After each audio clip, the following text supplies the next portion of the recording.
Hello and welcome to Bong Table. I'm Mass and this is another Conquest battle report. Today's matchup is 100 Kingdoms versus Old Dominion. The list for 100 Kingdoms was provided to me by Hanna from Germany, and I have named the list for the Glory of Hanna, and she sent me this list saying it was a very scenario heavy list that's focused on just scoring scenario elements and keeping people away from stuff, and also setting up a lot of kill zone because it's 17 cards and I believe about 15 units, just off the top of my head, or it might be 13 units. Yeah, it's 13 units and like 17 cards. There's like so much stuff. There's so many guys. So I'm just gonna walk you through it, show you the list, then I'm gonna go through the Old Dominion players list, scenario, table, and then, end of each turn all the way to the very end. Things I gotta say is that Bonk Table now has a Discord server, so if you want to join that, there will be a link in the description below.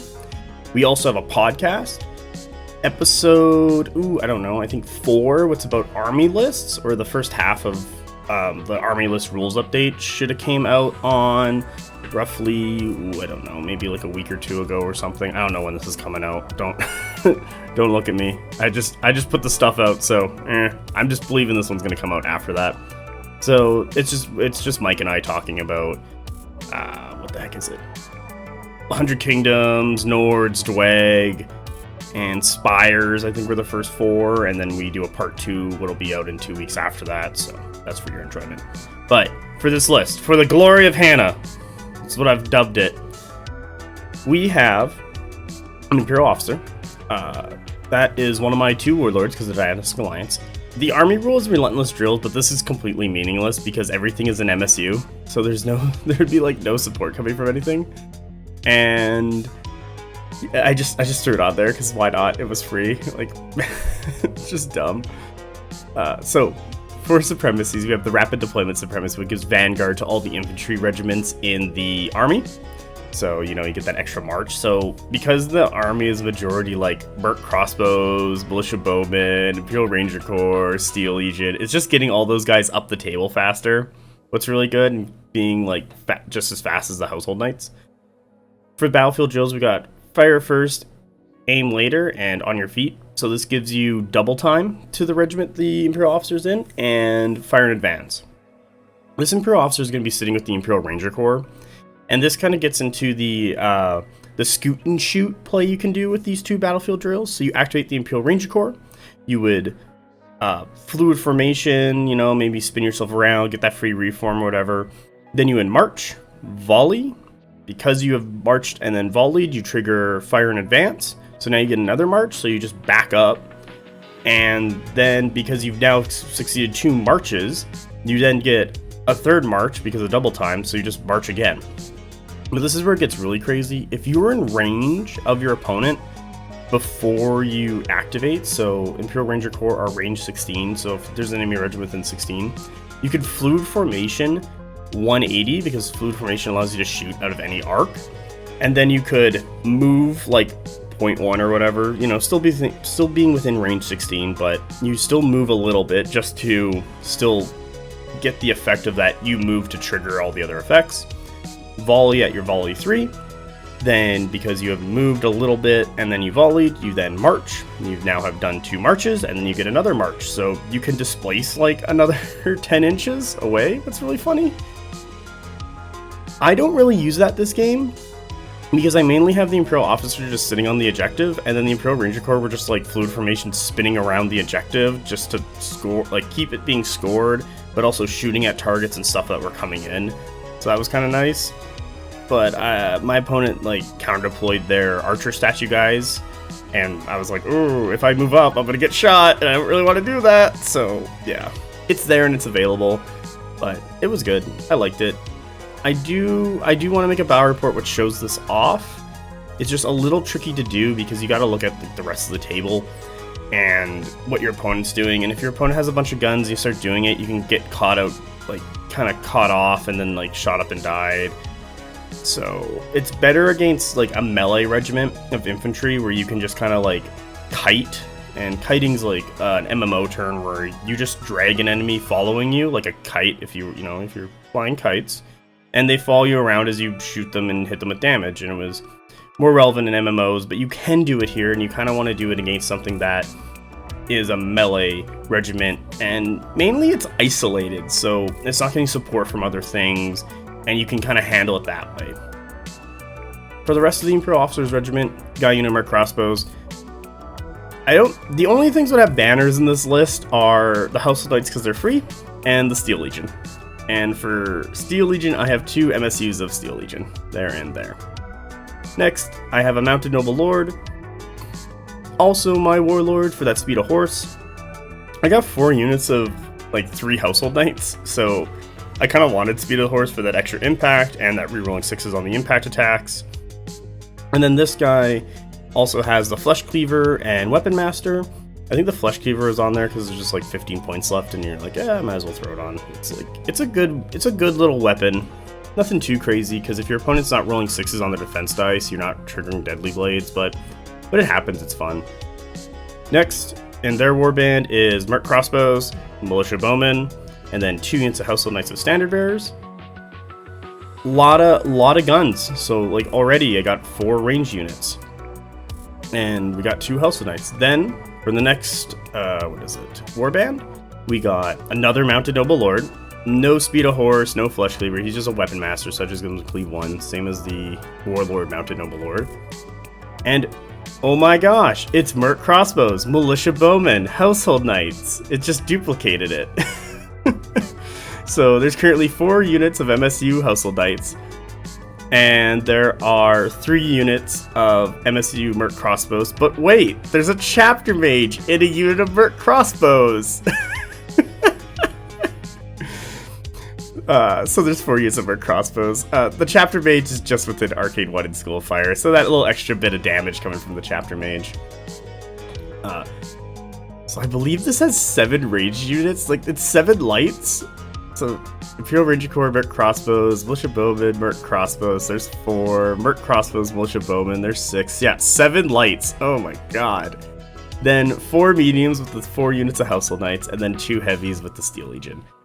Overall, this isn't a massive amount of just guys and regiments on the table. Like, a lot of what's going on here is you're setting up your command deck to basically not dead draw, but just kind of use range elements or like weaker things like Militia Bowmen early on, just to kind of run up there, kind of block stuff, zone people out because they have to go kill Militia Bowmen, and it's like, it's never worth it to go kill Militia Bowmen. Like, they're never doing any damage, they're just in the way, and you're like, get out of the way. But you need to get rid of them to get to the juicier stuff. And then you're just getting shot at by Merc Crossbows. So a lot of the time I have like the Militia Bowmen, the Merc Crossbows forward or at the top of the deck. They're also forward on the table. And they're just moving up, unloading shots, doing whatever. Like, I'm not really taking aim and shooting or trying to get into maybe a huge advantage position unless it's like really easy to do. Or I'm already in range because my opponent is fighting Militia Bowmen for some reason. And it's like, I gotta kill the Militia Bowmen. Like, cool, there's a bunch of Merc Crossbows waiting to shoot you if you do that. So, like, they don't care. The speed of the list is pretty quick because of that Vanguard. Just like the infantry troops are just running up the table at that point. And then all the Household Knights, you know, they're on horses. They're going about the same speed anyway. It's just super funny. Then, once all those, like, Merc Crossbows, Militia Bowmen, Imperial Ranger Corps, they kind of like set like a big kill zone where if your opponent ever comes close, they're just getting barraged by shots. And because my opponent's Old Dominion, shooting's really good into them because they're not taking resolve anyway, so you might as well just shoot at them and be away from them because, you know, then they have to like run at you to get closer, and while they're doing that, they're just getting shot. Then I played it so that the Household Knights would start getting into the zones and sitting in the zones, either trying to sit on the edge of the zone to keep my opponent out, or be ready to just hit something that's been shot up a bunch. Like, at one point my opponent sends in the Fallen Divinity because I've been like shooting at it and weakening it, and then the Household Knights go in because I'm like, okay, maybe, you know, maybe I'll roll well, and maybe my opponent will roll poorly and I can kill it and, you know, get it down and low on health so that I can like shoot it off with Merc Crossbows the next turn. Steel Legion I usually had at the very bottom of the list until the lines clashed. Like, this list just feeds, like, it's just bodies. It just feeds bodies into your opponent, like a big, awful shooting meat grinder.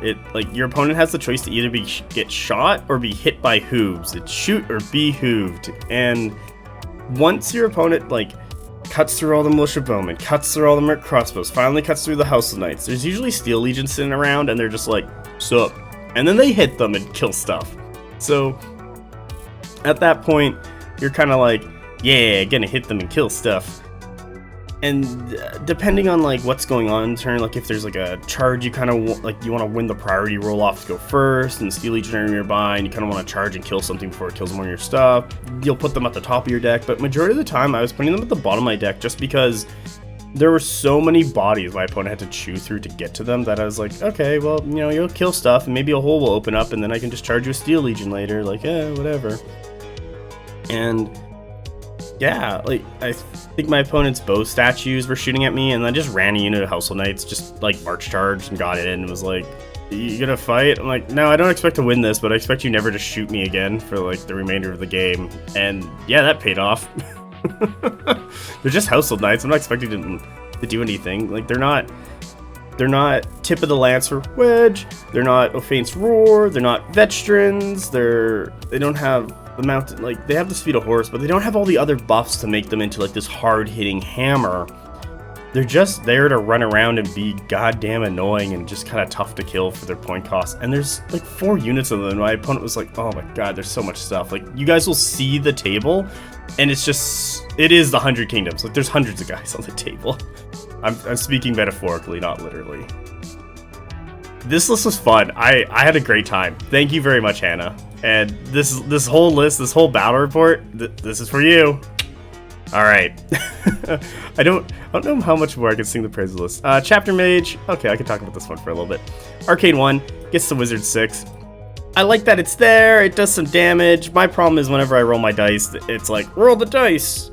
I got 1 success. Spell doesn't go off. Or I rolled the dice. I got 2 successes. I do 2 hits. Like, I find if you're going to take a wizard, you want to like Arcane 3 and take focus so that the wizard is doing a ton of work all the time. But whenever I take cheap wizards, like this would be considered a cheap wizard at 90 points for School of Fire and Arcane 1, they kind of fail their spells a lot. And I'm usually expecting on my 6 dice to get 3 successes to do 3 hits, but majority of the time, I don't know if it's just my dice rolls or whatever, but I usually just get like 1 or 2, and it's like, cool. What other else things do I got to comment? 7? Oh man, merc crossbows, they would be in effective range, and I would just take aim and I'd shoot, and I would just get 7 hits and be like, yeah, 7 hits. AP1, go merc crossbows. Oh my god, this was like, it was fun. It's a lot of guys. Just if someone else wants to play this list, just be prepared to lose stuff, but always look at scenario. Your key to victory for this list is scenario. You're not planning to win fights. You're not planning to succeed in killing your opponent's army. You're literally just planning to flood the zones and sit on them and just keep scoring that way. And that's exactly what I did with this list. And yeah, I killed a bunch of stuff, but every time I was looking at doing it was to make sure I was scoring zones. Okay, I'm gonna go down to my rules now. You can look at the rules and pause anytime you want to read on something I didn't really get. There isn't a huge amount going on, like special rules-wise with this list. It's very just, this is it. You are MSU units, so minimum size units or multiple small units, so both work in this instance, because that's exactly what this list is. And it's just stats. It's just raw stats, and you're just like, all right, just throw bodies. Like, you're just throwing bodies at the problem. And so talking about this list without actually showing to you is a bit tougher to really explain what is going on. But that is kind of what's going on.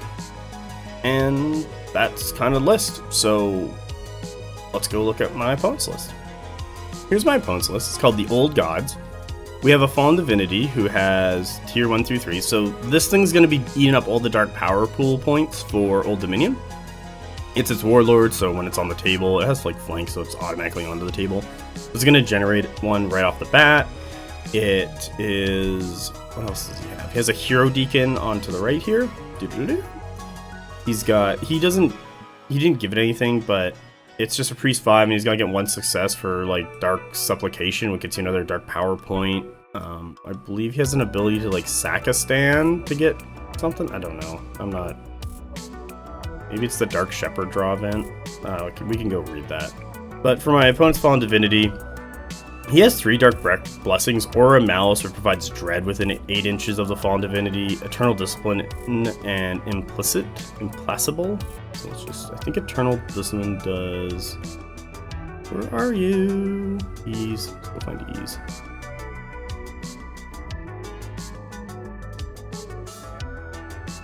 Ah, here we go. All stands in regiment with this character stand attached gain the Untouchable special rule, so that just allows you to reroll 6s. And what was the other one? Implicit. Linebreaker, Inspire.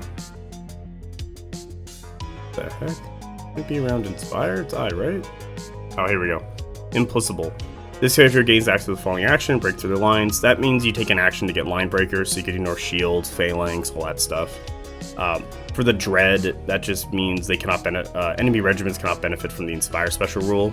So that just, you know, reduces damage because people's clash is lower, so your accuracy of your hits is lower. The Fallen Divinity took 3 Dark Blessings. I don't know if they can do that. Someone can tell me. Maybe it's in the army rules. Maybe it's part of the Warlord. Because I read Surrounded by Fear and Dead Men would basically explain how this thing works properly. But maybe it's something like I don't know about. For units, it took 2 regiments. The Canofers, what are a heavy brute, would have Cleave 1, Harden 1, and Impact 2 and Terrifying 1. They also have a Memories Old for Flawless Strikes, so that just gives them Smite on 1s. 5 attacks at Clash 3, 5 wounds. 3 defense, 2 evasion. This is a really nice unit just to be around the Fallen Divinity and give it support and help it out as it's fighting, because you never want to fight with this thing at tier 1. You just kind of want to like sit there and suck up Dark Power points. And then once you get into tier 2, you'll probably start fighting with it, so it's going to be like turn 3, I think. It kind of gets at the earliest if you're sacrificing scans, generating Dark Power, maybe losing an extra stand or 2, but you kind of want to start fighting at it at tier 2, but you don't. But this is the moment where it's now forward enough that it's going to be taking hits, and it only has 12 wounds, but it's not killy enough or tanky enough to really be that like super deadly monster that everyone's terrified. That's what happens when you get to tier 3. Like, it gets 12 attacks, clash 4, 8 movement, 15 wounds, defense 4, evasion 1. It's terrifying 3, tenacious, like bless, cleave 3, flank, harden 2, impact 5. Like, it's doing a ton of work at that point, and it's being that real monster. And every time it goes from a tier to tier, I believe it heals back up to full and then gains health. So my opponent got it to tier 2 and then went in with it, supported by the Canofers.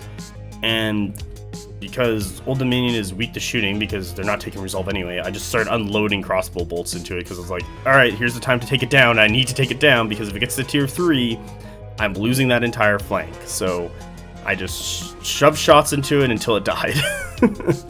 But I do like the Canofers to support the Fallen Divinity, and with a Fallen Divinity you kind of have to be worried with tier 1. You want to keep it back, but my opponent does. Tier 2 you can kind of bring it forward, but you got to be careful with it because this is the point where it's your opponent has a chance of killing it, while tier 3 it just becomes a fucking monster and you're just like, I'm taking the world. So it's way worse. Then my opponent has the Creatids,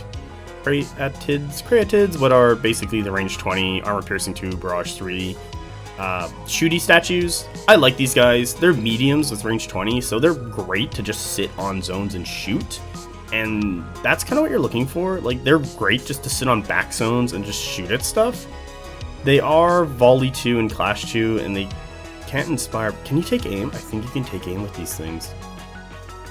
Yeah, you can take aim with these guys. I believe Old Dominion you can't inspire with. So getting up to that volley, like if you get to that Memories of Old, go into fluid formation to just twist yourself if need be, or if you're already in range, just get that barrage +1 and then shoot. That's just really good. I like these guys a lot. They're a medium. I don't have anything bad to say about them. As the opponent, you kind of just want to run as quickly as possible to tie these things up though, because they will do damage and they will contribute to the fight so much longer than you want to deal with because they have that range 20. Next, my opponent has a Hero Deacon. He's just there to get dark power points and then also Black Flame consecration people and just just burn people to death after, you know, you get all your dark power points. This guy's in a unit of cultists. It's light infantry. You want to run cultists just to have something kind of up the table quick and fast, and also they're 100 points, so they're like dirt cheap, so that's actually really nice to have. Liquid Athema doesn't come up because none of his army had Aura of Death. So Aura of Death, if you're in contact with a regiment with Aura of Death, every standing contact takes, like if it's Aura of Death 1, 2, or 3, you know, if it's, let's say it's Aura of Death 2, you would take 2 hits, so you would just roll your defense saves against them, and then you would take that many wounds. Liquid Athema, if someone gets hit by Liquid Athema and then they activate and take Aura of Death, they can take Aura of Death +1, so it's an extra couple hits. But they do have Barrage 3, they're Volley 2, but you know, and take into 3s, but they're really running around and shooting because they're only range 12. So I don't know, this unit isn't officially released, my opponent's just proxying them, but I'm not, like, Liquid Athema might change just because it's not doing a whole ton. And especially at that range, like if it said -1 defense at Barrage 3 range 12 at Volley 2, like yeah, that'd be great. Because they're not really doing a ton of damage. And if they did -1 defense, like if it was just like an acid bomb or something, that'd be really nice for the rest of the army, because then it's like you could put out Cleave 1 on our enemy regiment, and then you could just take the rest of your stuff and just hit it to death. So like there's something there, but this hasn't been released yet. And I don't mind them. They're really good for a hero you can just sit on and get on the table, like, because it's a light turn 1 to start generating the dark power pool, and that's kind of what my opponent was using it for. Next, he has a unit of legionnaires with an icon bearer. There's just 3 of them. So he's just, I believe he's using the Dark Shepherd draw event to just kill these guys one at a time. Actually, I should go read what that does. Dark Shepherd, yeah, that's the power pool. Dark Shepherd.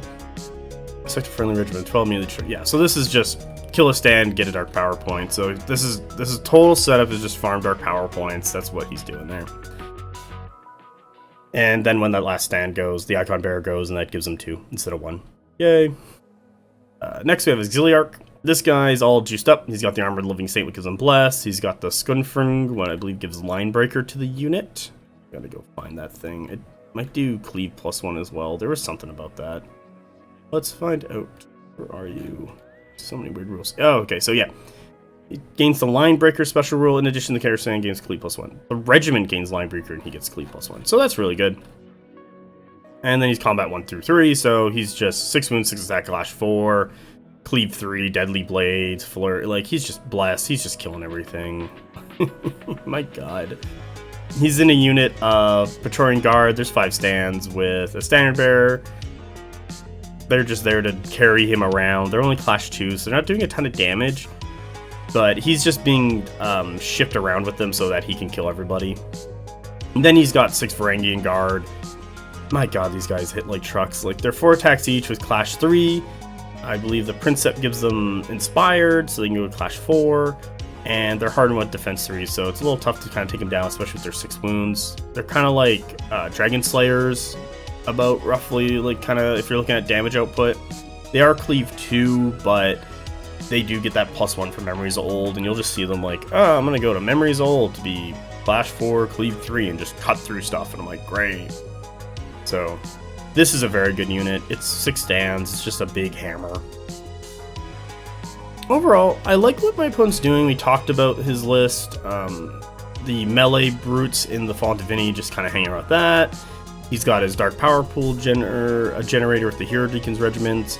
And then he's got an anvil with the Praetorian Guard to kind of like shore up a flank or something, and then the Varangians just to keep hammering. So he's pretty aggressive with this, but he does have some back-end scoring with the shooting statues, and then he can just like push to kill and just kind of get into a grindy situation with a lot of damage. So I'm just going to slow roll the rules, and you can pause at any time to look at it.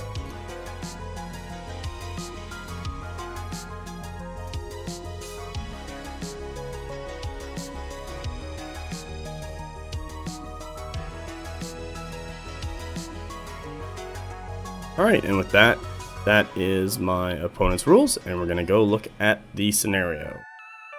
The scenario we're playing today is melee. We are playing regular deployment, so you got one guy over there, and one guy over there. You have 2 6-inch zones, where you can score 2 points each. And then you have 2 12-inch zones, where you get 3 points each. And if you control, let's see here, if you're seizing 2 or more objective zones, you get 2 more points. And if you kill the warlord, you get 2 points. And if you kill an enemy character stand, you get 2 points. And if you kill an enemy regiment, you get 2 points. If anyone's listened to the Bonk Table podcast episode 3, where we go over scenario, Mike and I rated this as the best scenario. It forces conflict in the middle. There's places to put terrain. There is reason to kill stuff. Like overall, it just gets it gets into a melee. It's called melee. Like you're gonna see, I believe by turn 3, that majority of our stuff is on the table, and it's just covered in regiments. And at the end of the game, you're gonna see like there's barely anything left. Like my opponent and I go hard killing stuff back and forth and trying to score these zones and hold them and get those. I do like terrain can kind of be like here and here and even right there and such. Like you have areas to put terrain with this setup that does affect the table and how you play with it. And I've kind of talked about this a lot. I want to say more on the podcast episode, but overall it's a really good one. Like it really forces that conflict in between. I'm just gonna use red. In between these 2 lines, like those forward 2 feet, and it's just like that's where all the fighting's happening. You're gonna see it, like we're fighting over the zones, we're trying to push each other in and out.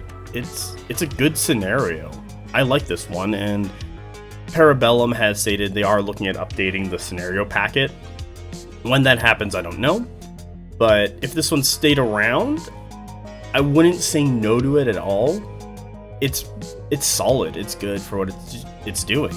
I know people are worried about the score 2 VPs for every regiment killed. Like they want it more to be focused on the scoring elements itself, because I know there's players who don't build huge MSU armies because of kill points, because it is easy to kill 3 stands of a regiment very quickly to then score the points to outscore your opponent by just killing stuff. So I am playing a body feeding army into a kill point scenario, especially against Old Dominion with some very killy regiments and the ability to just hold on. So let's go look at the table, and then we're going to see how the rest of this game goes. Here's the table, and we have the 12-inch over there, the 6-inch here, and the other 12 over there. So those are our scenario elements. We then got a size 2 forest here and here. We have a size 3 obstructing building over there. The forests are obscuring, obstructing, so, half shots when you fire through it and all that stuff. Can't try to line of sight through it unless, you're shooting at something bigger than it. And then we have water. So we got water here, here, and here. I didn't get to make this table, and the person who did said, I want to play on Water World and wanted to use water. So there's water elements. They don't super come into effect because of how the new rulings are. So if this is your stand, or not your stand, your regiment, and there's your stands. So you would have 1 stand in the water, as you can see in this wonderfully drawn picture, and 2 stands out, because you need half or more of the regiment in the troop feature to benefit or be hindered by water. A lot of that happens on this table, and so it doesn't really affect it that much. And the only time it does affect it, I do get some household knights in this water, and because there's only 2 stands, so it left when they get there, it does count as, oh, one of them's in, one of them's out. Well, it's that's half or more, so you're affected. I'm like, ah, great. Being a Clash 1 household knight, inspiring to 2, that's where we're at today. doing work. Let's see here. So I'm playing a very shooty heavy list, and there's a couple avenues of attack. Like this right here is pretty open. This right here is pretty open. You can kind of get into here and here. Like there are kind of lanes, but if you are I'm just gonna use purple. If you're over here, let's say you got a regiment or something, like you do have some good line of sight just like that. And even if you're a regiment sitting here in these woods, like you have really good line of sight to just counter it as well right there. And it kind of goes back and forth on each side. Like, use this color. I don't know, I'm just picking random colors, guys. Go right there, and then you just kind of like, you can see a lot of stuff, so there's a lot of open space on this table. And even if there are those 3 line of sight blocking terrains, like the forest, the tower, and the other forest, it's not enough to really diminish the amount of shots coming in, especially from all the shooting I have. And my opponent only has, like, look on this, like, there is his archer statues, and then there's the hero deacon and the cultist. So, you know, like, the hero deacon and cultist range isn't that long, while these shooty statues only has 1 of, so I'm not super worried. But the amount of eye shots I have, like, it doesn't matter really what table side I get, because it's very asymmetrical, that it just kind of ends up being the same of just shots coming in from anywhere. So with that being the table, let's get on to turn 1. Here is turn 1. So I forgot my Imperial Ranger Corps at home, so I had to proxy with a unit of men-at-arms, and there is my Imperial Officer. And that's the only proxy I got. My opponent's proxy are these Moors. I think these are supposed to be the melee boys, but he's using them as cultists because he wants that hero deacon on the table, and you can kind of see the hero deacon behind the tower right there. But for things that come on, I believe I choose a unit of Merc crossbows to come on. I then roll a bunch of 4 downs because I got like 6 dice, and I get 2 more units. So I get another unit of Merc crossbows. I pick the Imperial Ranger Corps, and then I grab the 2 militia bowmen, and that's kind of what I have running.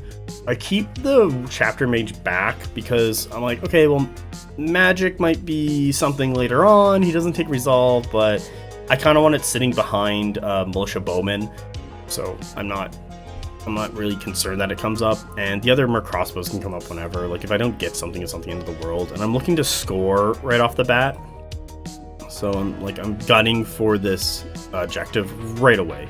And because of the Imperial Officer's Vanguard ability, you can see right here, like everyone is up the table 15 inches, and I just start running and spreading out.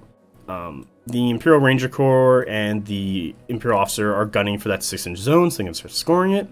And the rest of the units are starting to spread out and kind of set up those kill zones of cross shooting so that if anyone enters it, they're getting shot by a bunch of guys, and then it's like, yay, get out of here. My opponent is pretty wary. He just runs up 10 with the cultist and hero deacon, and then I believe he casts his hero deacon spell to get a dark power point. And then he just kind of sits there and he's looking at it, and he doesn't want to come any closer because he sees the amount of archers. He then has the Fallen Divinity go, who basically spends the first part of this game just hiding behind this forest because they don't want to get shot. And also, they don't want to just get shot off the board, and because they're currently weak, like they're in Dark Power Point Tier 1, and they don't, like, this is when they're vulnerable. They're Speed 4, like, this is the slowest thing in the game currently, but it's going to go to 6 when it gets to Tier 2, and then it's going to go to 8 when it gets to Tier 3. It's just, he's wary, and my opponent's played with this thing, and he's just like run it up the table before, so he's learned to just keep it back until you hit Tier 2 minimum. And maybe in something like this, he should have waited until it got to Tier 3 before committing it, and just sent up regiments first, and just had it follow up as a, like, ungodly hammer at that point. But that's really turn 1. Not really much going on. It's just us establishing board space and taking over stuff. I'm really looking to just control this zone here because I got like 3 archers. Like, go my archers, just get in there, shoot. I'm looking to threaten this side kind of here with the militia bowmen, and then I'm gonna have follow up with more Merc crossbows and household knights. I'm looking to control this zone on the left, you know, with more shots. I'm already controlling the 6-inch zone right over here. And my opponent already feels on the back foot because I've really established, like, if he comes forward, he's going to get shot. If he doesn't come forward, he's not going to score points. So he's kind of worried, and he doesn't have a very, like, huge amount of activations. I don't think I win the roll-off at all, or if I did, it was the first roll-off, and that was it for the remainder of the game. And you can see in the back there, my opponent only has 1, 2, 3, 4, 5, 6, 7 regiments, and I think that ends up being about 7, 8, 9, 10, 11, like 11 cards to like my 17. And so plenty of time, I start off like just dead drawing characters over and over again to kind of force him forward to see what he does before I start activating regiments of Merc Crossbows, Militia Bowmen to send forward to just shoot at stuff. To just be like, hey, come on, I'm gonna shoot you. Or when I need things done, I then put the characters like near the end of the deck or in the middle of the deck to kind of like put that buffer in. So if like I want a very specific unit of Household Knights to go at the very end of the game, they can. Or like Steel Legion, they can. And this army is a lot of like deck setup. And I actually just put all my cards, I'm gonna use blue, just face forward. Like on the table, organizing the whole thing, setting stuff up like this is the crossbows, this is the militia pile, this is the household knight pile, like, and so on. This is the characters. I don't know. Here's a C. Here's an MC from our crossbow. Done. Like I have them all in piles, and then I organize it from there, and then I have my main pile. And I don't care that my opponent can see all this, just because there's too many cards that I need to like spread it all out. I need to look at it. I need to look at the board. I need to look at my regiments. I need to look at my opponent's regiments. And I got to figure it all out.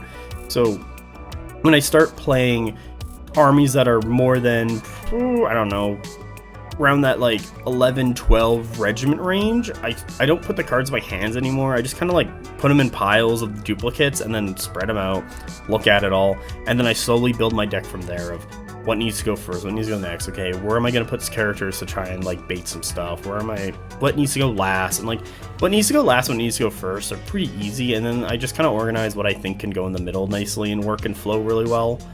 And that's how I go from there. So yeah, that's turn 1. Let's go check out turn 2. Here's turn 2. And I get my Merc Crossbows with Chapter Mage right over there. And I bring in my 2 MSU units of Household Knights. I haven't brought the Noble Lord with Speed of the Horse on yet because I want him around as long as possible so that the other Household Knights can benefit from it. And because my opponent has to chew through Militia Bowmen, Merc Crossbows, all that other stuff, I don't have any reason to like bring him out early to like threaten. And also I want them to fight the MSU units of Household Knights before he fights my mounted Noble Lord who has the Speed of Horse. And I don't plan for these Household Knights to get into combat just yet, and I'm like, okay, well, my Household Knight can just come out next turn and I'll be fine. So with that, I have those guys in my cards. My opponent gets, I believe, all his mediums. I believe he gets he auto brings in the Auxiliarch with the Praetorian Guard, as you can see right there, and then he rolls the 2 down to get his Kiers. Or not, his Kiers? His Shooty Boys, his Shooty statues. I think they're called Kierids, but I don't know. They're going to be addressed as Shooty Statue Boys from the remainder of the game. So what happens? I believe my opponent wins the roll-off and tells me to go first. I think I just dead draw into a character. My opponent goes. Oh, you know what? Sorry. They also have their Legionnaires that are deployed behind here. So my opponent goes. I believe he just brings up those Legionnaires, actually. And then says, go. And I'm like, cool. I dead draw another character. Because why not? I don't expect anything to be relevant or get into the game yet. And my opponent goes, great. I believe he activates the Hero Deacon, who's currently hiding behind this tower, who then kills one of the unit of Legionnaires, and then also, casts a spell where he needs 1 success to get another Dark Power Point, and he gets another Dark Power Point for having the Warlord on the table, so he's generated like 3 this turn. So he's already started his engine to go get to tier 2 because he really needs that to get that Fallen Divinity into the game. I'm like, okay, sweet. I then activate a unit of Militia Bowmen. I have the one on the right side here just move up into the zone, as you can see. Nice. My opponent then has the, I think the Kiers come out onto the table and then just shoots at these Militia Bowmen, and you can see like did 5 damage. I'm like, oh no, my Militia Bowmen, those poor guys, and I don't care. I then have my other unit of Militia Bowmen. They just walk up to there. I'm just like getting in the way, threat projecting with them. Like I'm not caring too much. Then my opponent, I think, maybe do some character dead draws, stuff like that. Might get his Praetorians, as you can see, starts kind of heading towards this zone and start also establishing this side of the table so that there's stuff in the way, so I might have to deal with it. I start bringing up my Merc crossbows. I start measuring ranges to check because it's like, okay, I have 5 plus 18 inch range, I'm 23, that's like my 23 inch threat range of my march and shoot. And I start looking at this Fallen Divinity over here because I want to put some damage into it. I want to threaten it. I want to keep it away. Stay away from me. I don't like it. So my opponent sees this, eventually draws the Fallen Divinity near the end of their turn, and just shuffles to get more behind the forest because they want to keep it safe because they know the Fallen Divinity isn't going to fight anything until it's at least Dark Power Point Pool Tier 2. Dark Power Point Pool Tier 2. Jesus, that's a tongue twister. So I go, okay. And then my opponent's like, I'm done with all my cards. I'm like, alright, so I just start doing the rest of my stuff. I start running up Merc crossbows behind the Militia Bowmen because I don't really expect them to live. But I'm also, once again, making that kill box. There's a kill box there. Kill box there. Kill box there. So I'm kind of spreading out that threat and setting up those kill zones. So if that Fallen Divinity ever comes up, it's going to get shot by 3 units of Merc crossbows. If it march charges, it's going to get shot by 2 units of Merc crossbows. Then I have these Household Knights on the right move up. They're just there to score the right zone here. And they're also there to kind of get in the way, set that line of engagement, just be in the way so the Merc crossbows can start shooting at stuff. Those Household Knights are basically going to, live in that zone for the remainder of the game. I do believe they eventually get to that 6-inch zone. I'll just circle it right here. But that's at turn 9 at the very end of the game because they finally leave that. But you're going to see what's going on with this Fallen Divinity. But as you can see on that right side, I have it pretty locked down. I have multiple layers of threats to threaten stuff, and I'm looking to score that zone right off the bat, and I have ways to do that. I have ways to keep it safe. I got multiple stands in there, so it's hard to dislodge me. And my opponent is already seeing that I'm looking to score, and I'm looking to score him out to win. On the left side, I just run up the other unit of Household Knights, but are planning to do the same thing. And then I just get the Imperial Ranger Corps onto the objective with the Imperial Officer. You can kind of see him standing there because I'm directly on it, and I didn't want to move the token because I was lazy. Because the Imperial Ranger Corps is 16, I can't get to the cultists. My opponent didn't move them at all because he didn't want to get shot at, and he knows I would have just unloaded shots into him. But I don't want to really leave this area because I want to keep scoring that zone with the Imperial Officer. But I have to be really careful because these range 20 Kiers are going to start moving around and shooting at stuff. So, my opponent starts shooting at the Militia Bowmen, but maybe he should have double marched up and then shot at, or the next turn shot at the Imperial Officer. However, I would have probably at that point just double marched up and charged him, whatever. So there's stuff going on there. Overall, that's turn 2. It's just a lot of positioning, a lot of us setting up for the next couple turns and starting to get that scoring engine going. For scoring, I just score 2 points right here on that 6-inch zone where the Imperial Officer is. And that's really it. My opponent doesn't score anything else. We didn't kill anything. And now we're going to go into turn 3 where you really get to see 100 kingdoms. Here's turn 3. And a majority of my list is on the table. I think I'm only missing 1 unit of Household Knights with the other Noble Lord. But the rest of it's on the table. And some stuff happens. So, first things first. What the heck happens here? Oh my gosh. I think, yeah, I have these Militia Bowmen go, and this is kind of a misplay on my part. I have them shoot at the cultists. I should have never shot with these guys. This is a misplay from my end. I should have just kept running forward to start jamming up more shit. My opponent has his Varangian Guard and his Flaily Heavy, so his entire list is deployed, and I'm missing my Household Knights, you can see over there. But back to the Militia Bowmen. These guys shouldn't have shot. They should have just kept running. And kept running. So they shoot. My opponent then draws his... Oh, what are these guys? What the heck are they called? Why can't I remember in my head what these guys are called? Praetorians. There we go. Draws his Praetorians. he just march charges into the militia bowman and goes, alright, you're engaged, and he is now scoring that back zone. I'm like, alright, well, you've hit a bunch of militia bowmen, I don't care about them at all, and that's fine. He then I go and I have this unit of marked crossbows that is currently engaged by the Fallen Divinity.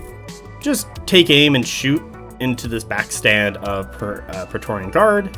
They are within, I think 2 of the 3 stands are in effective range. They can see the backstand, all of them, and I'm like, okay, well, I'm just gonna take aim and shoot at you, and I just do a bunch of damage and like wipe out a stand. I'm like, sweet.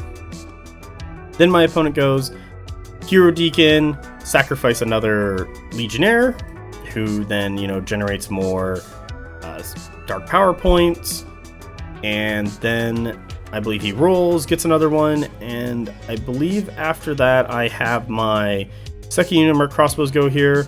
The Fallen Divinity is still back here at this point, you can see right there, and I just shoot again over the Fallen Divinity into the Praetorians again, you know, killing another stand, and that's what gets him to tier 2. So tier 2, Fallen Divinity's sitting back there, cool. I have this unit of Household Knights over here, run into the zone.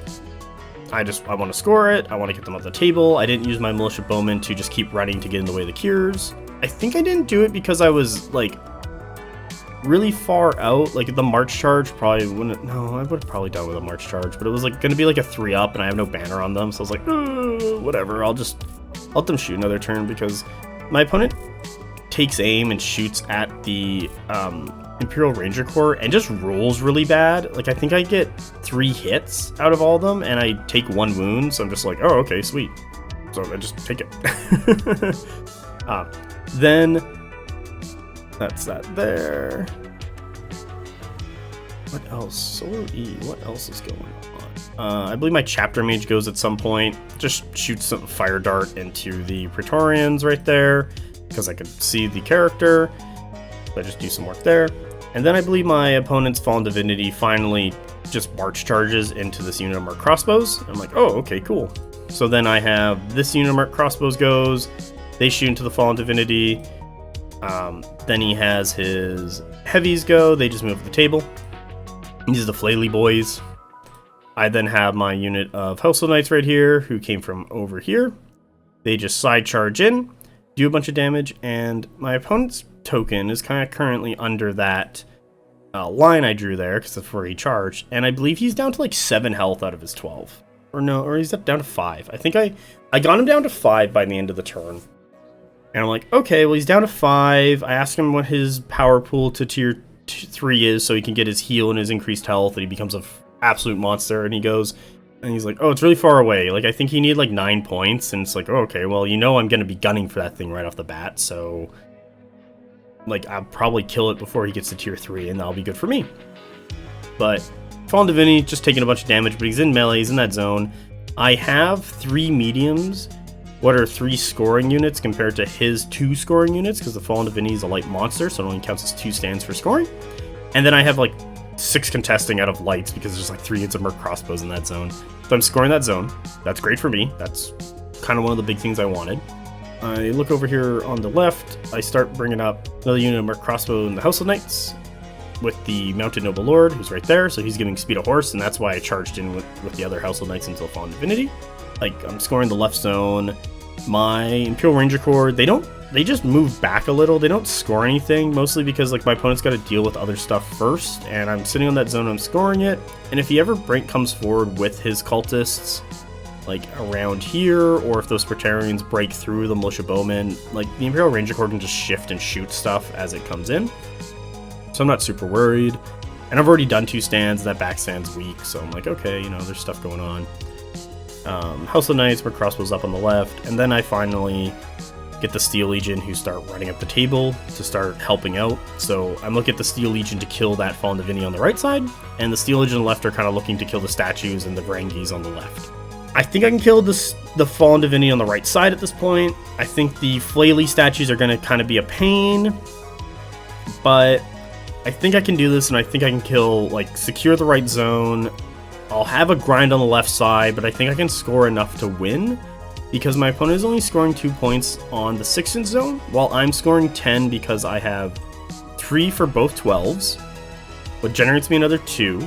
So 3 for 112, 6 for another 12, 2 for having 2 objectives to 8, and then 2 points for this objective brings me to 10. And no one's killed any regiments yet. So right now my opponent's at 2 points to my 10, so I'm starting to do that like explosive push skyrocket forward, and we kind of go from there as I look to secure and score on these zones and keep my opponent away from them. And my opponent is just dealing with being shot at if he wants to sit there and score those zones. That's the end of turn 3. Let's go have a look at turn 4. Here's turn 4, and we're still scoring stuff. So, things that come onto the table.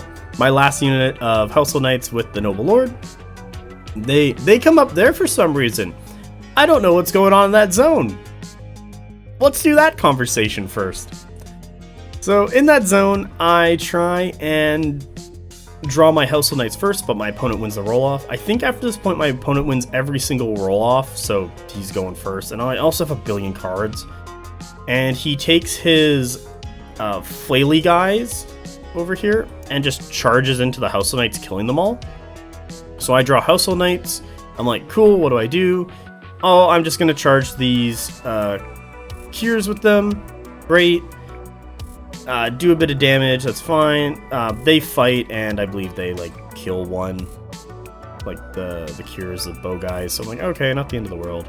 Then I have the Merc Crossbows go. They fight the Fallen Divinity. I think they do like a wound or two. The thing's down. Like doesn't have much health left. I think I just keep like drawing more Merc Crossbows.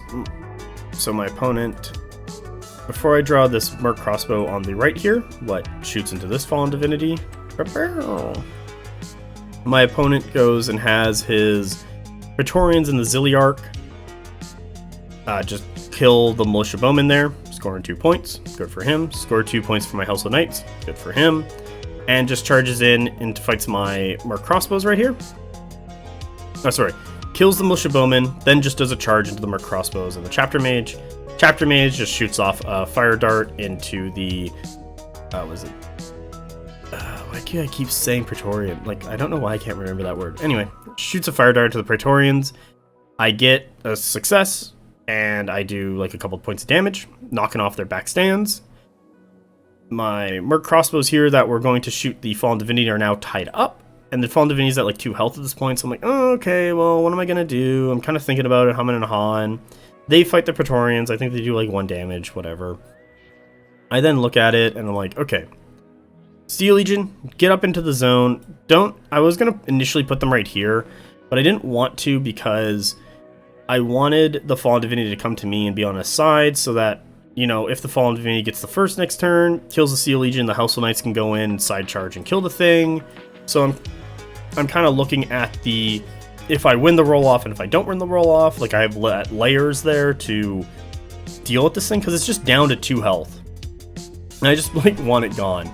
And I'm like, okay, one of you guys is going to do 2 damage and be done with it. Like, please. So at that point, my opponent on the left side here, he has his Varangian Guard, and this is a misplay on his end. He should have just full deployed them over here and just kind of went sweeping like that, but he thought he would be able to kill the Household Knights with the cures before they got in there, and then have the cultists follow up with like shooting to try and get rid of Household Knights. And the Household Knights are just like, unless you got cleave and hitting them, like cleave 1 and hitting them from the side, they're a little tanky. The problem with these ones is that they're currently in the water, as you can see, and they're just like Clash 1 now, inspiring to Clash 2 and fighting. Like they're just doing garbage.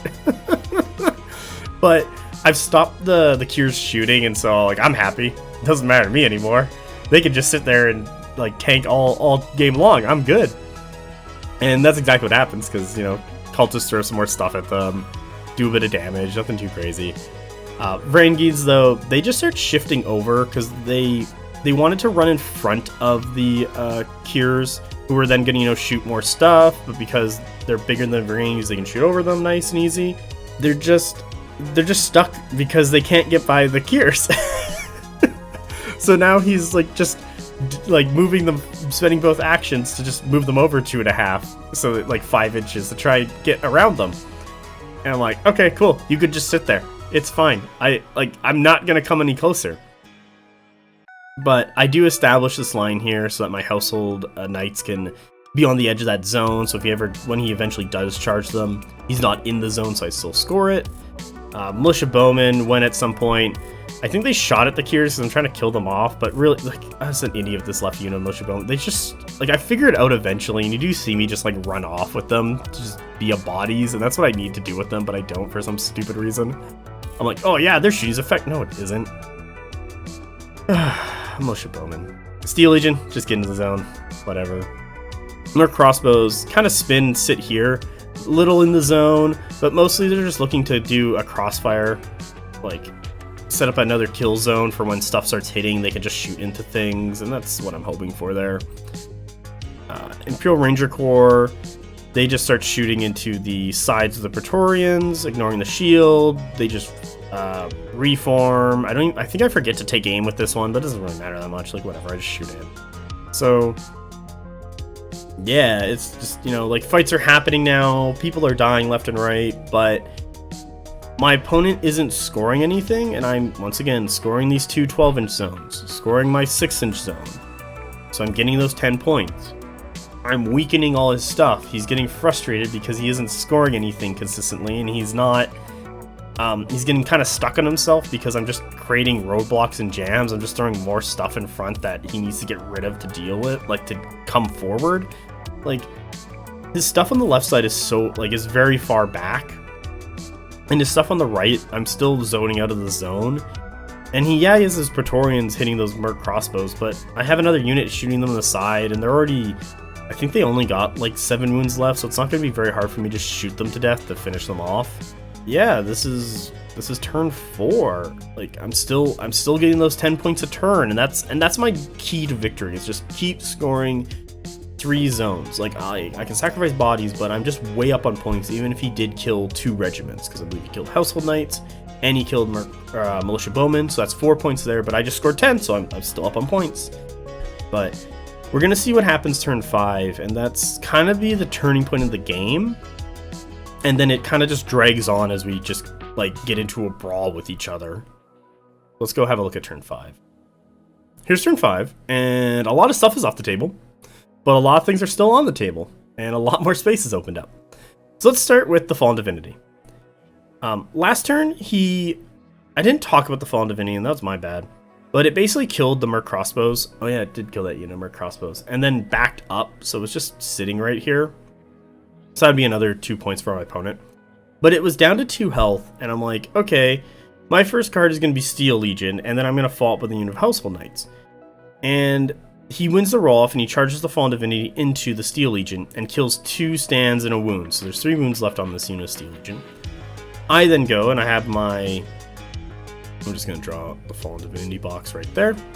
I have my Steel Legion clash, and they do 1 wound. So the Fallen Divinity's at 1. And I'm like, okay, your go. And my opponent goes, Slammy Boys into the Merc crossbows, killing them. Like, oh, that's great. Like, I wanted to use those Merc crossbows to shoot the Fallen Divinity to death, and then I wanted to run the Household Knights, kind of pass them into the Flaily Boys to keep them out, but, you know, them's the beans. So I then have the Household Knights charge into the side of the Fallen Divinity. My Steel Legion were bumped out a bit, but because of how I swung and did the 90-degree turns, I made contact, and then I closed. But because the Steel Legion were bumped out a bit from the Fallen Divinity's base, they just kind of get, like, moved to the side so that the rest of the Household Knights can close properly and make the flush door in front of, like, the side, so the regiments are touching flush. And then I just rolled a bunch of impact attacks, got the last damage through, killed the Fallen Divinity, scoring myself 6 points because it is a regiment, character, and warlord. And for my second action, I just reformed into a brick here. I probably, because I was in a line like so. So I just reform into a square because, oh, what was it? There's a reason for this. I think it's by the reform rules. Just because I wouldn't be able to actually get a line, but I need to face like this way because I don't want to get side charged by those things.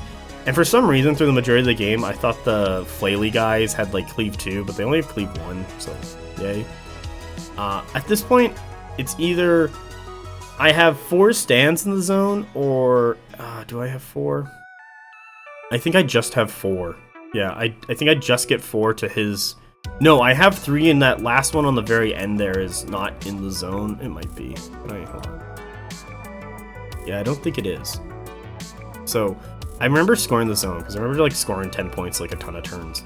So, that goes there. Fallen Divinity's dead. Cool. We can finish off the Flaily Boys, or hopefully finish them off with what we got left, and secure that zone and, you know, score points for the rest of the turn. My opponent goes, he has the Zilliarch and the Praetorians fight and kill my Merc crossbows and characters. That's another 4 points for him. Character gets to fight back, kills one of the stands. It's like, woo! My opponent's really annoyed because his Dark Power Pool is now reset to 0 because the Fallen Divinity's dead, who was sucking up all the Dark Power Pool points. So now he has to re-farm them all, and he's like, oh god. So that's points there, and then, as you can see, the Imperial Ranger Corps just take aim and shoot into them, and they just got like 4 health left, so I'm like, alright, cool. So he kills off the Chapter Mage and the crossbows, just reforms to start looking at that, and then, you know, I have my Imperial Ranger Corps just shoot into them, because like, I need to get rid of these guys. They're coming for them, and I just... Having the character on that zone the entire game has been just score me points. Like this, like, just get in the zone, score points, done. On the left side here, you can see that there was a fight between the Kiers and the Household Knights. So I lost another Household Knight. One of the Kiers, though, is dead, so, you know, we're getting work done there, but they're not shooting other things. That's all that matters. I believe he has his cultists. They just shot into the Household Knights. He has the Hero Deacon start generating Dark Power points for himself. Militia Bowmen finally get out of the way and start running towards the cultists. Stop them from shooting, because I don't care. You're Militia Bowmen. Get in the way. Steel Legion start looking to threat project kind of this way and this way, depending on what they need to go and what's happening. Household Knights locking down that zone and keeping anyone out. I believe my Merc crossbows, I think they shoot. I think they like shoot into these Varangian Guard, but don't really do much because he's got like Hardened 1 and he just rolls it all and saves it, or he's like has like a wound or 2 on the back, but he doesn't care. And he finally scoots over enough so that he can start thinking about doing a wheel charge into these guys, or if these Cures finally kill off this last Household Knight, he can charge these Household Knights. Like he's looking for that now, and he's in that position to properly do it. So that's been really helping me, is that misdeployment from my opponent there, to just keep this left side zone in my control for as long as possible. So just score that. And then I score those 3 zones again, giving me another 10 points. And that's, what is this, turn 5? I think this is turn 5. Well, whatever turn it is, it's done. We're going to go to the next turn, and I'll figure out that one at that point. Here's turn 6. Things that go on is I have my Steel Legion, sorry, the Cures on the right side, so the Flaily Boys, charge into the Household Knights, do a bunch of damage, breaks them, Steel Legion activate, slam into the Flaily Boys, kills off a guy and does a point of damage. And then I think I have my next unit of Household Knights goes, and oh, what dumb thing do they do? I think it might be, no, I don't use those guys. I just have the ones on the left side go before the ones on the right. They just keep fighting these guys, but they don't really do much damage because he's starting to like throw stuff. I think this cultist unit throws stuff, and then he has the range Cures go, finally kill it, opens up that spot. The Varangian Guard go, charge into the Household Knights, doesn't kill them all. Oh, thank goodness.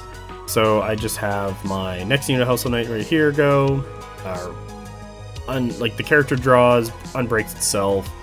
Household Knights then fights, kill some Varangian Guard. Merc crossbows take aim and shoot into the Varangian Guard.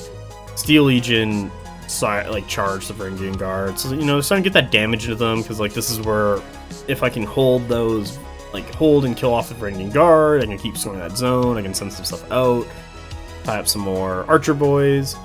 Yeah, you know what happens here on the left? I figured it out finally. His Praetorians go. He just does a march charge, gets in.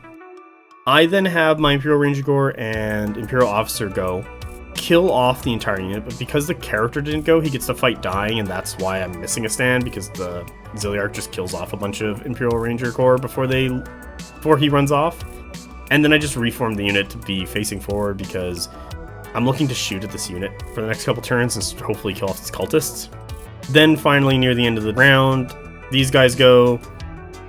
They just, I think it was before the character draws, so I just have them rally and then fight the Flaily statues. You can kind of see a point of damage over there with the Pokemon token. And yeah, that's really it. So once again, scoring this, scoring this, scoring this.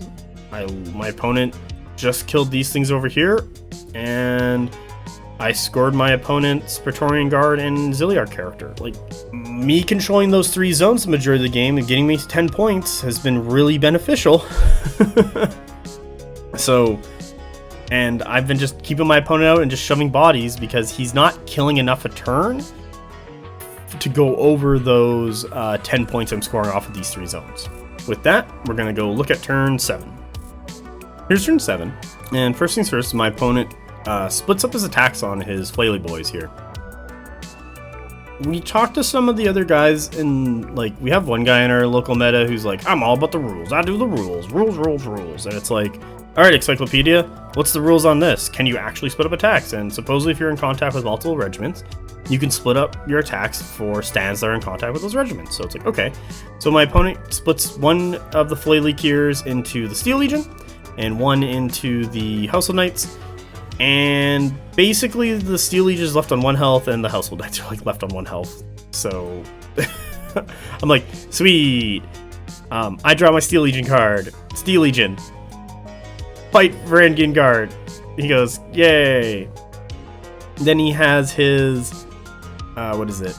The Shooty Boys. Shoots into the Steel Legion, so I lose a stand. Yay. Then I draw my Household Knight card. Household Knights. Stab into the Varangian Guard. Yay! He then has his cultists go. Stab the militia bowmen. They're dead. He scores 2 points. Then I go, my crossbows. Shoot into the Varangian Guard, because we need to get rid of these. Yay! So now they're down to 2 stands. I'm like, yay! And with that, I think you can kind of see it. I don't know if there's a zoom in function on YouTube, but if you do, there's some, like, this guy's at like 5 wounds, so he only has like 7 health left with an entire regiment. I don't know if he takes Dark Power Pool points or if he starts Blasphemous Act. I think he starts casting spells with his wizard, like the Hero Deacon. Like, he either has the Hero Deacon just flame the militia to death, or like the cultists do it, and then he just like shoots into the cultists, just shoot into the Steel Legion or something. Like, you know, whatever. Like, they're dead. He did it somehow. I'm not overly concerned.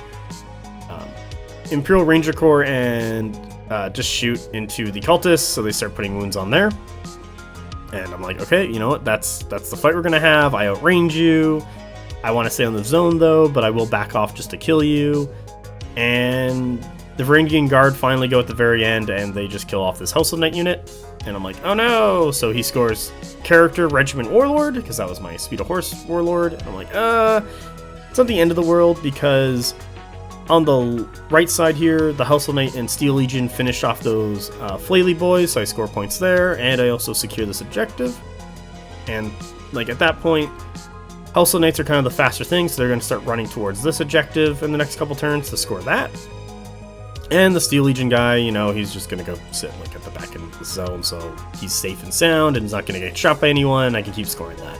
Because of all the things that died, and because I have specifically drew a line right here with the front of my Household Knights and all my other regiments, my opponent is not in this 12-inch zone. So I have Steel Legion in it. They're not broken. I score that zone. Imperial Officer, still in the 6-inch zone, scoring that. Steel Legion and Household Knights on the right side zone, scoring that. 10 more points. Like, that's my key to victory. score 3 zones, keep scoring more than my opponent. And I've been doing it turn after turn after turn, and I've been just locking out and forcing him to grind through and chew through his bodies.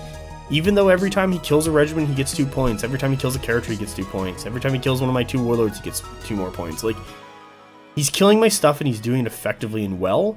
It's just he's had to chew through so many bodies to get there that I've been scoring more just on 3 scenario elements compared to his 0 and just him doing kill points. That's the end of turn 7 though, and we're going to go on to turn 8. Here's turn 8. I believe as these guys go, shoots into my Steel Legion, does some damage. I think my Steel Legion go and either do some more damage to the Varangis, or they just get killed off or something, like the Varangians killed them and then just charged. I think that might be it. Like, the Varangians might have just killed them and then just charged over here. And then he just had his cure, or like his range cures go and just shoot at them, or crossbows as well. Like, something about that. I then have the Merc crossbows activate. They just punch Varangis to death. I think there's some wounds back here, and they're like down to 5. So I'm like, oh, maybe Merc crossbows, maybe you'll do it. They're not gonna do it. They're just gonna die. Like, at this point, he's in the zone, but I have 2 contesting sands, so he doesn't score it. So I'm like, yay! My opponent starts bringing up this Hero Deacon and these cultists forward, because now he's trying to look at, you know, fighting back the Imperial Ranger Corps. Imperial Ranger Corps go, once again, just shoot into them. I believe he has 2 wounds left on that unit of cultists, so like they're almost dead. I got 7 wounds on the Imperial Ranger Corps, so that's fine. That's gone there. I just moved my Steel Legion guy over there. He's gonna score that zone for me. Good job. Then my Household Knights just run over there. You know, like I said last turn, they're looking to score that zone right there. So I can keep my scoring engine rolling. I don't know how I'm at right now, but I do know this end score for this game is like 44 to 80 because I've been scoring like 10 points every turn and then, you know, still killing stuff.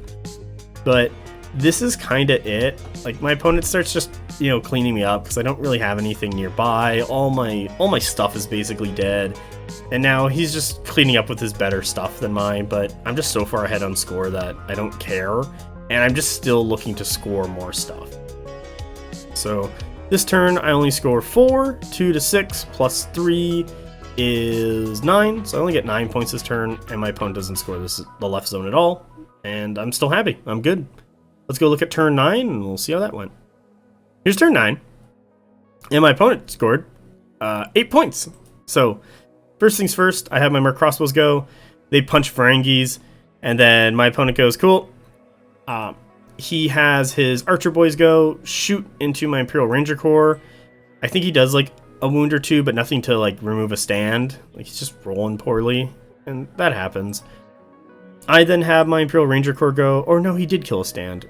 Yeah, because I only get like 4 shots, or 5 shots, and I just shoot into the cultists. He needs to make 3, he's like defense 1 or evasion 1, so he has to roll like 3 1s to survive, like save the unit, and he does, and he only takes 1 wound, so he's down to 3. I'm like, oh, okay, cool.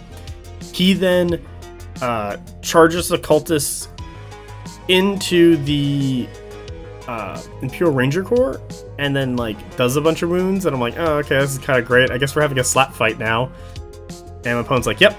And then my opponent has the Hero Deacon go, who does his magic spell and kills the rest of the Imperial Ranger Corps. And I'm like, oh, great. I'm like, wait, you might have scored 2 points, but I'm gonna fight back with my Imperial officer. And I roll and I do 2 hits, and my opponent rolls double 1s and saves it, and I don't get the last point of damage in to then kill off the cultists and the Hero Deacon, so they live. And I'm like, ah! But that was a good moment. Like, cultists just surviving that to the very end there, killing it. They do not score this 6-inch zone because the Hero Deacon and the cultists are lights. And then the Varangian Guard go kill off the Merc crossbows, and it's like, alright, he's scoring that zone for 3 points. I then just run the Household Knights up to this zone to score it for another 2 points, and I'm scoring that 12-inch zone for 3, so I'm getting 7, and that's the end of turn 9. We then go to turn 10 and the last turn of the game. Here's turn 10. Things will go on. my opponent just kind of shuffles around the Hero Deacon because he's like, whatever. Varangians just score the zone. Was it Steel Legion? Score this zone. And then his range Kiers that I had tied up for so long are now finally free to shoot. They do a fluid formation. They shoot into my Household Knights, who only had like 1 wound, and they kill them. So they get a character and regiment, so that's another 4 points. And we then score each 3 points for each zone, and that's the end of the game. So, damn. Like, turn 3, so much stuff was on the table. And the end of the game, we got 4 regiments left, and it's 3 for my opponent and 1 for myself, and it's just like, oh boy. When I asked my opponent how much he scored, and I'll show you the score, I guess, right now. Here's the scoring. He's like, I'm at 44. I'm like, cool. I'm at 80. So I got 24 for both these dials. These are all 10, and that's 2. So 24 plus 24 is 48, plus 2 is 50, and then 30 plus 50 is 80. My opponent, on the other hand, has 40. That's what those are. That's a terrible circle. Let's read that real quick. There we go. Because those 2 20s, and the 4 is at 44 to my 80, and then, you know, there's the turn counterbound there, who's kind of gone back to 1, so that's turn 10. Oh my god, that was a game. There was just so much bodies. I just filled zones with bodies, and I didn't even care. My opponent could not kill things fast enough and effectively enough to kind of get into the zones and secure them. Like, I always had more bodies to either contest or to score with, like to outscore them if they had stuff finally on the zone. I had bodies to just feed them, and I didn't care about feeding them too much because I could get on those zones quick enough and I could lock them down quick enough. My opponent's, like, I guess what I want to say, one big misplay was how he deployed the Varangian Guard. They should have just been over more so that they could contribute to the fight sooner, and that would have changed a lot of things up, because him trickling in the Varangian Guard just allowed me to keep scoring longer, just so, you know, scoring longer keeps me in the lead longer. Things I have to give my opponent props for is using the melee statues with the Fallen Divinity to support the Fallen Divinity. Like, you can't just run a Fallen Divinity by itself. You need to have other things around it to support it and help it out, because until it's at tier 3, it is susceptible to being killed, and I did kill it this game because, like, I had enough things around to just throw stuff at it until it died. And that's exactly what we did, like multiple crossbow shots, sending in Steel Legion, sending in like multiple units of Household Knights.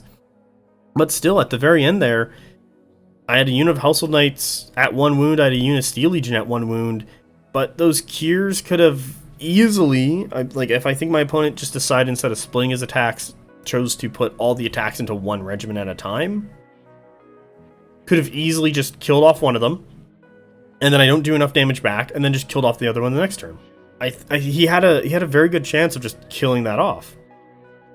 Other things I gotta say about this list.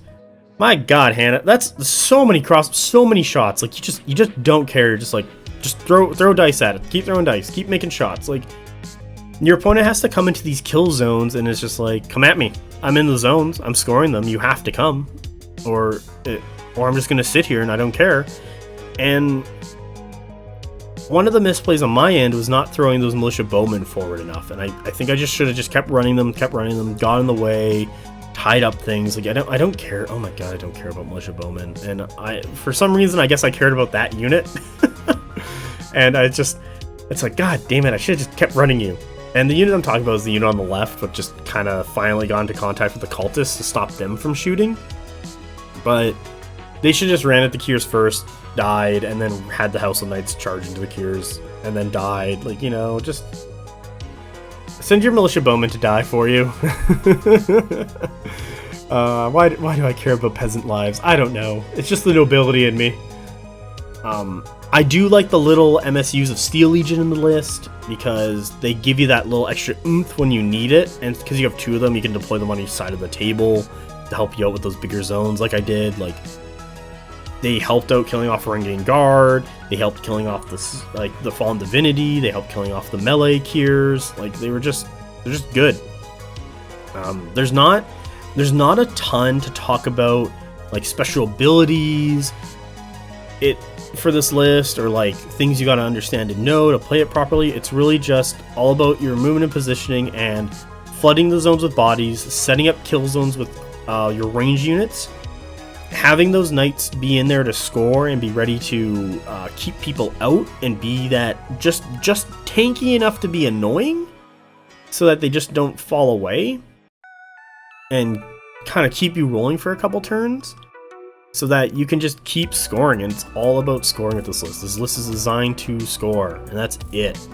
Like, yeah, I killed a ton of stuff, but I don't know, dice could have gone south for me really quick, and then I'm not killing stuff, or my opponent could roll more defense rolls. Like dice happen, but it's like the list was designed to mitigate dice by just throwing more bodies at it, throwing more weight of dice at it. And it did really well. I liked it a lot. Would I play this list more? Probably. It's not 100% my playstyle, but I'm happy I played it. I'm happy I pushed it around the table. I'm happy how it worked and what it did. Like, it's not hard to do. There's no like deep thinking you gotta do. It's just get bodies on the table, set up kill zones, shoot bolts at people. Once they come forward, send in Household Knights, send in Steel Legion. Like, it's very straightforward and it works, and I like it. Hannah, thank you for sending me this list. It was great. I loved it. For the rest of the game, I've kind of what else can I say? I think the Zilliarch with the Praetorians kind of went on their own adventure of just like killing stuff, and they eventually lost enough things that they were just picked off in the end. I think they should have sat on that one zone in the back, but I think he, instead of sitting at that one zone, I think he should have just turned and helped the Fallen Divinity to clear out. Like, I think the Fallen Divinity does need basically 2 regiments to be around it to just help it kill stuff, support it so it doesn't get charged by multiple things in the flanks, because to kill a Fallen Divinity, because of how defensive it is, you just kind of start throwing weighted numbers at it, like just shots, multiple regiments, and you just want to surround it and just bring it down. And you know, the Warlord ability is surrounded by fear and dead men. Well, yeah, but with enough bodies I can drown you in my own dead, and that's exactly what happened. Like, there's so many dead guys around that stupid Fallen Divinity. I like the Imperial Ranger Corps. They were kind of nice. I always have a thing where it's like, I miss the AP1 on Merc crossbows, but the Imperial Ranger Corps being Volley 3 is just so much better. Everything in 100 Kingdoms is Barrage 3, and that it just bothers me. Because I'm just like, come on, can we have a Barrage 4 thing? Like, there's factions with Barrage 5, for God's sakes. Please, can I have a Barrage 4? Just one. And please put it on longbows. Please, for the longbows. Hero Deacon did a great job throughout this game. You know, generating dark power points, killing off that MSU unit of Legionnaires and that Icon Bearer. Like, that entire warband is set up to just get your dark power pool running faster. I don't play into Old Dominion enough to really deep dive into list building and what, like, the think tank of the internet thinks, or what's going on heavily in there, to be like, how much dark power point generation do you need versus how much you should just have troops of dying for you and back and forth. But once that dark power pool was kind of up there, my opponent just started turning that Hero Deacon into just like, oh, I'm just gonna fireball stuff until it goes away. And that's what they did, and it worked. And it's just like, you know, get those extra 3 hits in, then do 3 resolves. Like, it's damage, it's nice. The ranged, I put mad props onto that range statues. Like, I hate dealing with those things because they're like range 20 with armor pierce 2. It's just like, oh, it's so far away and just does massive damage. And they're a great regiment to just sit on a zone in the back of your table edge, or not on your table edge, but, you know, in the back end, and just score points and still contribute to the fight. Like, I think the range gears should have been with the Fallen Divinity on that side. So if you move them to where the where the Zilliarch and the Praetorians came in. So if those 2 regiments swapped, I think this is a much different game, because the statues follow the Fallen Divinity around, like the ranged ones support it with shots and score that zone. And then the Fallen Divinity and the melee gears are just running around killing stuff, and it's still being supported by shots while the zones are being scored. While the Zilliarch and the Varangian Guard, like, the Praetorians took a while to kill because they're just shooting crossbow bolts at it and stuff. So they can set up to be an anvil. eventually get into that zone, maybe like prevent scoring of it, while the Varangian Guards probably didn't need to be as wide as they did. They could have been shorter and then come in and just hammer hit stuff and just kill it, and just kind of be a grinding spot, like stuck between a rock and a hard place of like, hey, you're stuck fighting Praetorian Guard who are not going to kill you, but the Varangian Guard come in and just start slaughtering stuff, and they just kind of meat grind through it, and they could have done really well at that. So I kind of see Old Dominion as like components. Like, the warbands are self-contained components of your list, and they work together well, and they should just be together. And maybe that's what should have gone on. Like, the statues and the Fallen Divinity should have been on one side of the table fighting. The Praetorian Guard and Varangian Guard should have been on one side of the table together fighting. The Hero Deacon should be generating dark power points in the middle of the table. So, like, reviewing the game, seeing how it played out, understanding how it works more, I just think like those things should just be together when you play it, because they complement each other. Like, they're very complementary to how things want to work and play. Like, the shooty statues and the melee statues supporting the Fallen Divinity are great. The Anvil, the Praetorian Guard, and the Hammer of the Varangian Guard working together are really great. And then the Hero Deacon just like, I just generate dark power points in the middle of the table. I sleep here. So yeah. Overall, great game. I had a great time. I hope people start hopping into the Bonk Table Conquest Discord server, which will be in the description below. We also have Bonk Table Podcast. I believe Army List would be the thing being talked about, so you'll either see part 1 or part 2 will be out. You can get a link to them below, and then you can listen to them on like Google Play, Amazon, iTunes, or whatever, like, you know, wherever you get podcasts. So there'll be a link to like the Buzzsprout page where I put everything up on, and then it'll provide you links to like the specific, like whatever which one you actually listen off of. I also upload these to YouTube, so if you really want to like upload them to YouTube, you can. What else can I say? I'm just going through the list. I just do this off the top of my head. The podcast episodes are on YouTube. You can talk about them in the comments there. Even if you listen to them on like, I don't know, iOS or any other podcast app, like, I'll reply eventually. If you want to find myself or Mike and talk to us, we're in the Bonk Table Discord. You can also find us in the General Conquest Discord. I usually sit around 100 Kingdoms because I play 100 Kingdoms. Surprise, surprise. Yeah, it's good. I'm enjoying the game. I hope more people play it. I hope more people watch and follow. As for that, I hope everyone has a great day. Bye.